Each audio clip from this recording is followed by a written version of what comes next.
beating the drums of war, especially trying to run tribal bigotry, trying to accuse some communities of either this or that, especially President William Ruto and everybody who is in his government. The first mirror that you should take, and the first document that I would want you to consider, if you have time, because I hear most of you are doing enjoyment, and you're so busy bribing the people of Kenya and also collecting bribes. If you have time, I would want you to look at the numbers of the people who took you to power. As you try to badmouth the people from our region, the people from the Kenya region, I want you to look at that document of the results that were, the votes that were casted in favor of President William Ruto.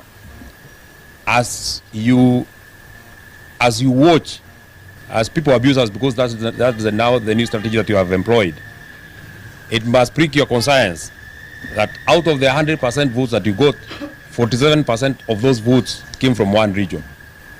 Amason Kingi, as you badmouth and say that the people from our region should not come anywhere near power, you must know that you led a party called Pamoja Alliance, PA, contributed only 0.6% of William Ruto's win.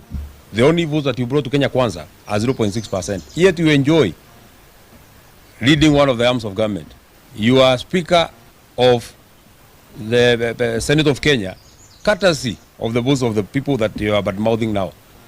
Let me also even remind you, because I was there when you were being elected, even your own senator, the senator for Kilifi, never voted for you.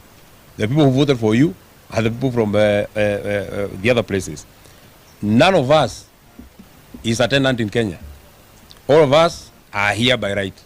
And none of us who leave Kenya or any other part of this republic will continue serving. And let me also say this. The good thing is that the shoe is pinching everybody. The people from the Rift Valley are crying because the fuel prices have gone high. The people from the coast are crying because the economy is crumbling. The people from Nyanza are crying because our health is not working. The people from Western are crying because our education has collapsed. So, Mr. William Ruto, it is not you against any community. It is you against the people of Kenya. You dear, I've seen them starting saying that when I'm the Secretary General designate of our party, I required to resign.